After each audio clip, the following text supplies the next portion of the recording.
मेरा एक प्रश्न है आपसे।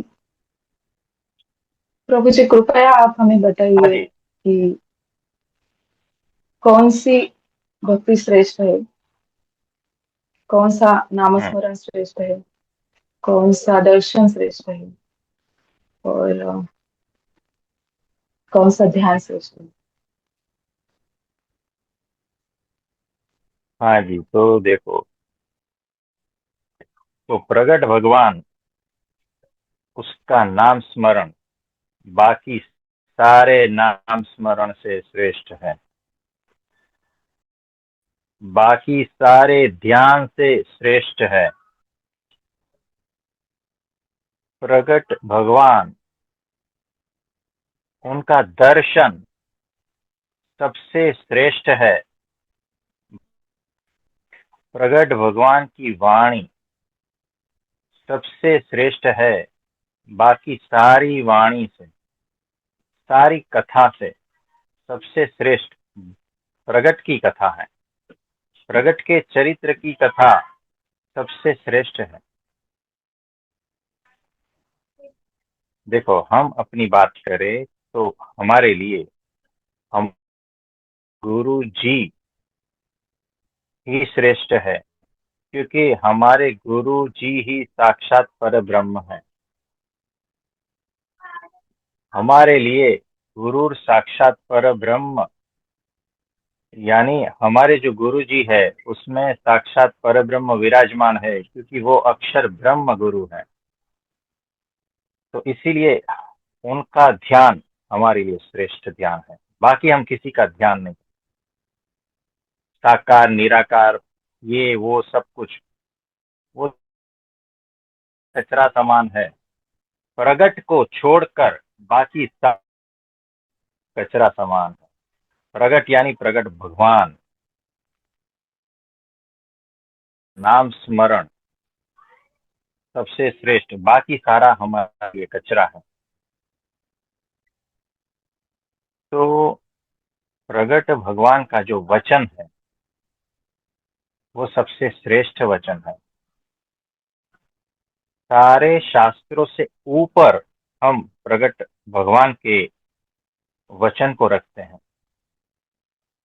क्योंकि वो लाइव है, वो ताजा है। हमारे गुरु जी का दर्शन सबसे श्रेष्ठ मानते हैं। मानना नहीं, भीतर से है। तो सब कुछ जो प्रगट के संबंध में है वो श्रेष्ठ है। सारे तीर्थों से भी श्रेष्ठ तीर्थ हमारे गुरु चरणों में है, प्रगट भगवान के चरणों में। उनकी प्रसादी सर्वश्रेष्ठ प्रसादी है। उनका चेहरे का जो भाव है, उनके हाथों की जो मूवमेंट है, वो सारी की सारी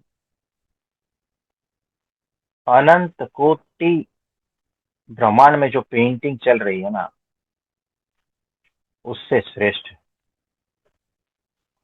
उसमें सारी पेंटिंग समझ आती। सारे शास्त्रों का सार जो है ना, वो हमारे गुरु जी के वचन में समझ आता। तो प्रगट के ध्यान, स्मरण, दर्शन, ये सारा का सारा प्रगट का ही श्रेष्ठ है, क्योंकि वही हमारे जन्म कर काटते हैं। वही मोक्ष दाता है। वही आत्यंतिक कल्याण उसी से ही होता है। इसीलिए प्रगट का सब कुछ श्रेष्ठ है, सब कुछ। और कुछ पूछना चाहते हैं इसमें?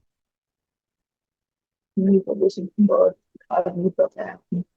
हमारे लिए भी आप प्रकट हो हमारे सामने, गुरु जो पर ब्रह्म हम बोलते हैं।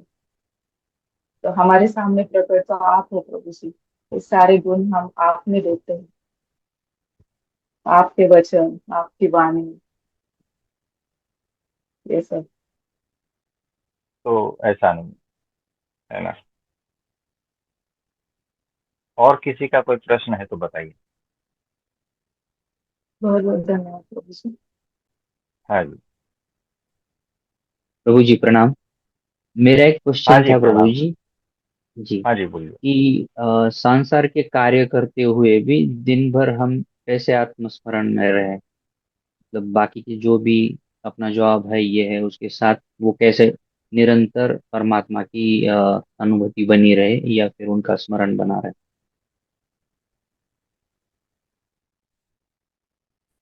देखो, निरंतर बने रहने में तकलीफ होती है। जो सहज रूप से नहीं होता है ना, उसको करने में तकलीफ होती है। वहाँ कुछ कुछ गड़बड़ होने का चांस है। शुरुआत में प्रयत्न करने पड़ते हैं, लेकिन बाद में फिर धीरे धीरे होता है।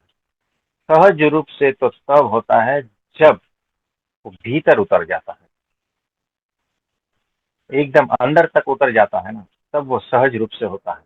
जैसे हम कहा था कि जब परमात्मा के प्रति प्रेम हो जाता है ना, तो सारी बातें सहज रूप से उसी का ही चिंतन मनन स्मरण सब कुछ उसी का रहता ही है, करना नहीं पड़ता है। जैसे आज सुबह में किसी से आपका कुछ बनाव हो गया, है ना, मतभेद मनभेद हो गया, और किसी ने आपका बहुत कुछ अपमान कर दिया, है ना, और बहुत सारा कुछ भला बुरा कहा और गालियां दी, और उस वक्त आपके सारे जानने वाले लोग मौजूद थे, और आपको भयंकर यहाँ पर तकलीफ हुई। उस वक्त आप बोल नहीं सके कुछ, पूरा दिन वो घटना सहज रूप से आपके मन अंदर चलती है, सहज रूप से। उसे प्रयत्न पूर्वक याद थोड़ी करना पड़ता है, तो सहज रूप से घटित हो रही है आपके भीतर। आपका मन का सारा कुछ कब्जा उसने ले रखा है। फिर आप चाहे कुछ काम कर रहे हो, लेकिन वो घटना याद रहती। कुछ काम करते करते भी उसको भूलते नहीं हो, खाना खाते वक्त भी उसको भूलते नहीं हो, रोड पे चलते हुए भी उसको भूलते नहीं हो, किसी से बात भी करते हो तो उसको भूलते नहीं हो, किसी से बात करते हो तो उसका उल्लेख आपकी बातों में आ जाता है सहज रूप से। क्या कोई प्रयत्न कर? वैसे ही भगवान से जिस दिन प्रेम हो जाएगा ना, आत्मा से जिस दिन प्रेम होगा, आत्मा की झलक मिल जाएगी, परमात्मा की एक झलक मिल जाएगी ना, उसके बाद प्रयत्न करने नहीं पड़ेंगे। सहज रूप से वो सारा कुछ होता रहेगा चौबीसों घंटे। ऐसा है। और कुछ? एक एक और प्रश्न है प्रभु जी। अगर मुझे आपको एक ही कुछ उपदेश देना है हाँ जी। जो कि मुझे अंतिम सत्य तक पहुंचा दे वो, तो आप वो उपदेश क्या देना चाहेंगे? एक ही उपदेश चाहिए मुझे जो मतलब अंतिम आपको सत्य वो तक अंतिम पहुंचा सत्य दे। तक पहुंचा दे। बस एक ही उपदेश देखिए, चाहिए। देखो, हाँ, हमारे बहुत सारे सूत्र हैं। सबके लिए जी। वो एक सूत्र काम नहीं करता, लेकिन स्पेसिफिक लोगों के लिए स्पेसिफिक सूत्र देने पड़ते हैं। तो उसमें से जो है एक सूत्र हम आपको देते हैं, वो ये है कि एक ही उपदेश है कि जैसी तेरी मर्जी वैसी मेरी मर्जी।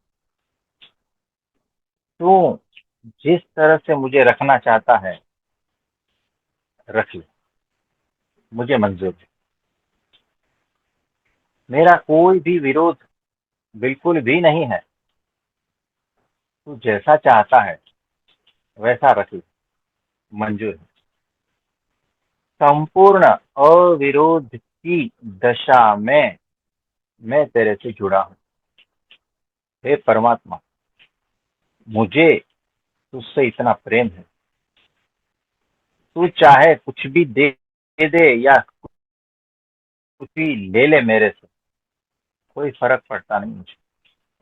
मुझे कोई भी शिकायत नहीं है। न तुझसे न मुझसे, तो जैसी तेरी मर्जी। मैं संपूर्ण रूप से समर्पित हूँ, निर्दोष हूँ। यही शुक्र, यही शुक्र। इसको आत्मसात कर लो। कर लिया प्रभु जी, कोटि कोटि धन्यवाद आपका। हाँ जी। और कोई प्रश्न है? नहीं प्रभु जी, अब तो खत्म हो गया प्रश्न आज के लिए तो मेरे। ओ, देखो इसमें कैसा है कि मैं कहूँ, अगर ये सूत्र को हम जी रहे हैं, ये सूत्र को साक्षात जी रहे हैं, यानी हर तरफ तुम ही दिखते हो, उसमें भी तुम, उसमें भी तुम, कोई बात नहीं। अब हमारे गुरु जी हमारे लिए साक्षात पर ब्रह्म है, भगवान है। अब वो यहाँ से कबूल हो गया, यहाँ से नहीं। यहाँ से तो बात कभी भी बिगड़ सकती है, यहाँ से कबूल हो गया है, यानी कण कण में बैठ गया।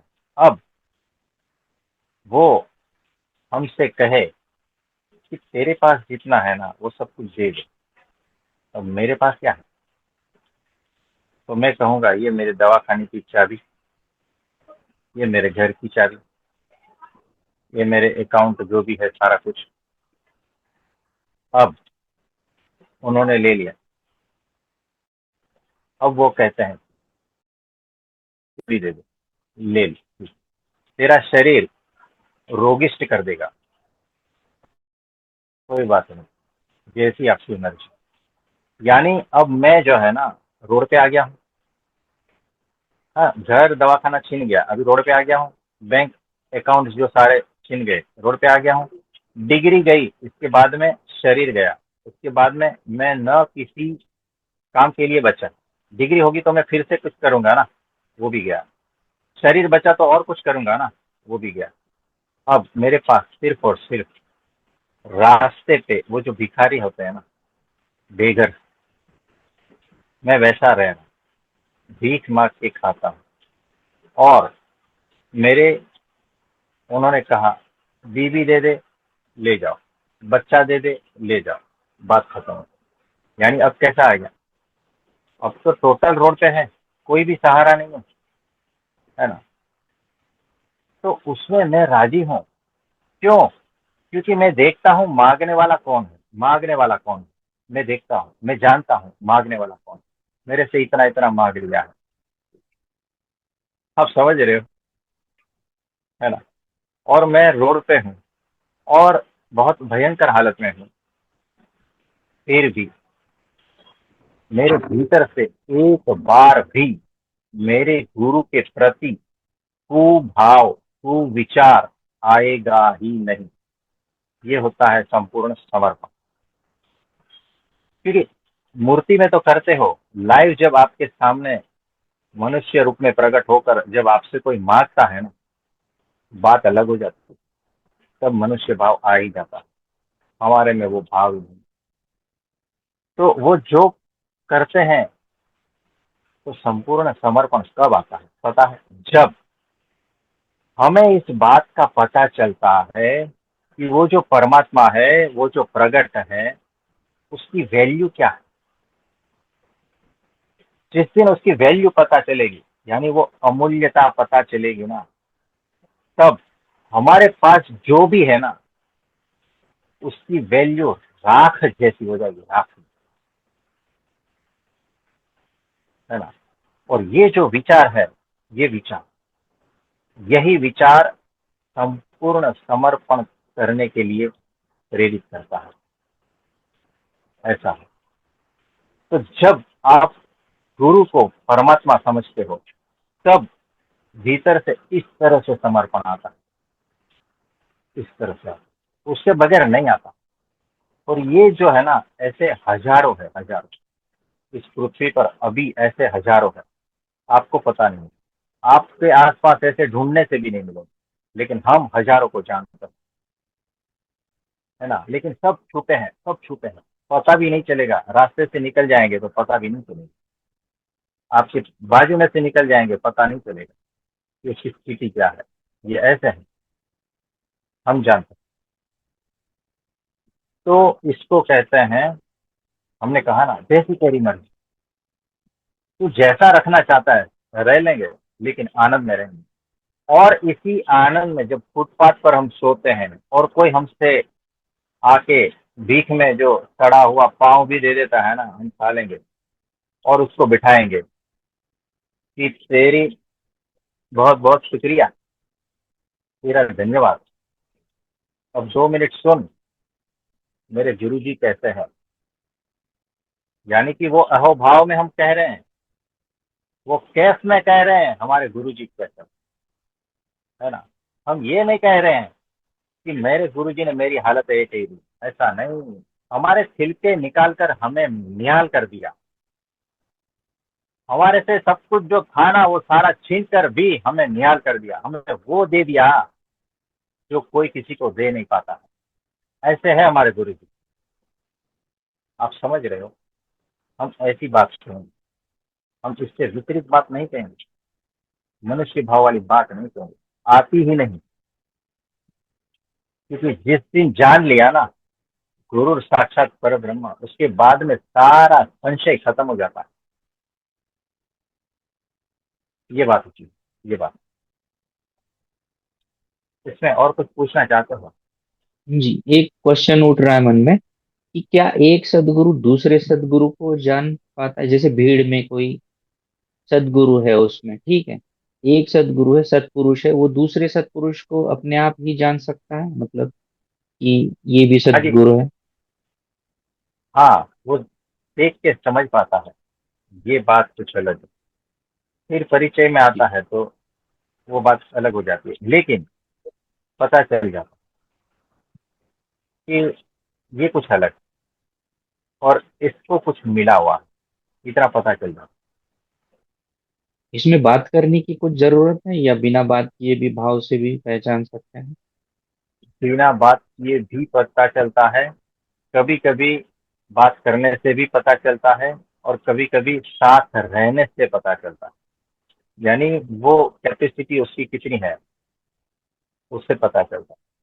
कभी कभी छिपाने की कैपेसिटी कितनी है, उससे भी पता चल जाता है। तो उसमें और डिपर जाना पड़ता है कि अगर मैं छिपाना चाहता हूँ, कुछ बोलूँ नहीं ना, तो एकदम सामान्य लगूंगा। कानों कान किसी को पता भी नहीं चलेगा, किसी को खबर भी नहीं चलेगी। संत हमारे घर आए थे, हम नीचे बैठे थे, उन्होंने एक ही सेंटेंस कहा, आपको देख के हमें शांति हो जाती है। अब वो संत लेवल के हैं, है ना, त्यागी हैं, साधु हैं, भगवान के परम भक्त हैं। ऐसे तो पहचानने की दृष्टि होती है, दूसरा कोई नहीं बोल सकता। पता चलता है, लेकिन बेहोशी में उसको हल्का सा पता चलता है। जो होश पूर्वक है उसको ज्यादा पता चलता है, जो जागरूक है उसको ज्यादा पता चलता है। हाँ जी। अभी तो नहीं है कोई क्वेश्चन मेरा प्रभु जी, और बाकी कुछ पूछना चाहें तो पूछ सके भाई बहन बाकी तो। तो केसरी भाई, आप कुछ पूछना चाहेंगे? प्रणाम प्रभु। अरे प्रभु जी, हाँ, बताइए, कुछ पूछेंगे? अभी प्रभु जी कोई ऐसे स्पेसिफिक प्रश्न तो नहीं है। आ, मुझे एक जिज्ञासा है। नवधा भक्ति जो श्री जी ने जो समझाया है वचनामृत में, नवधा हम्म, भक्ति, उसके 9 हम्म। अंगों का कैसे पालन किया जाए, वो मुझे समझना है तो डिटेल में। अगर अभी हो, अभी शायद समय नहीं है, अगले किसी सेशन में ले सकें तो अच्छा है। वो ले लेंगे, लेकिन देखो, हर तरह से जब मैं मेरे गुरु प्रगट भगवान में जुड़ता हूँ प्रेम पूर्वक, तब मेरे भीतर जो जो कुछ हो रहा है ना, उसका जो भी एक्सप्रेशन हो रहा है ना, वो नवदा भक्ति में समझ आता। वो नवदा यानी 9 प्रकार की नहीं, वो अनंत प्रकार की भक्ति है। उन्होंने सिर्फ 9 प्रकार की भक्ति का उल्लेख किया है। तो देखो, सिर्फ 9 प्रकार की भक्ति नहीं, जहां से हम देख रहे हैं वहां से अनंत प्रकार की भक्ति है, अनंत प्रकार की। जैसे मैं कहूँ कि परमात्मा से प्रेम होने के बाद में मेरे भीतर जो जो कुछ हो रहा है, उसकी जो भी अभिव्यक्ति है ना, वो सारी की सारी भक्ति रूप है।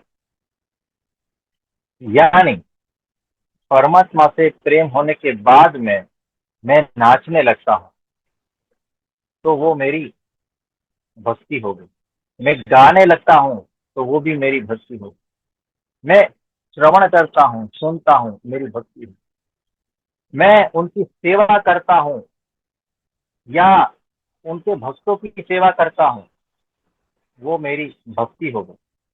यानी सेवा भी भक्ति हो गई, गाना भी भक्ति हो गई। अगर उसके प्रेम में मैं कविता लिखता हूँ, वो मेरी भक्ति हो गई।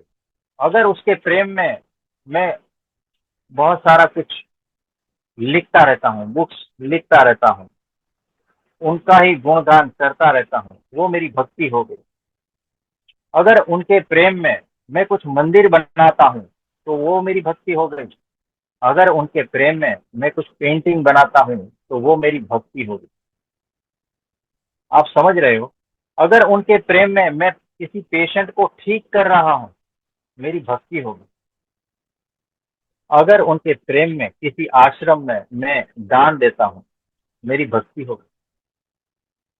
यानी जो भी कुछ कर रहा हूँ उनके प्रेम में, प्रगट भगवान के प्रेम में, याद रख, मेरे गुरु के प्रेम में मैं जो भी कुछ कर रहा हूं ना, सारा कुछ भक्ति रूप हो गया है।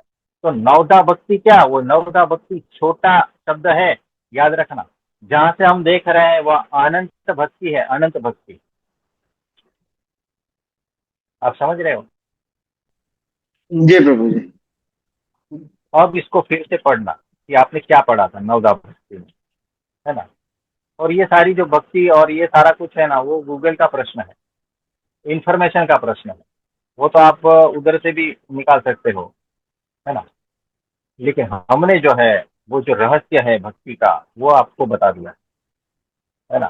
फिर आप नाचो, गाओ, झूमो, दान करो, सेवा करो, एक्सप्रेस करो हर कला को, सब कुछ। आप दर्शन भी करते हो ना, तो दर्शन भक्ति हो गई। सोचो, ये सारा कुछ उसमें नहीं दिया होगा, कोई बुक में नहीं मिलेगा, कोई शास्त्रों में ऐसा नहीं मिलेगा। ये सारा लाइव मिलता है, लाइव। लाइव यानी जी प्रगट में मिलता है और कहीं नहीं मिलेगा।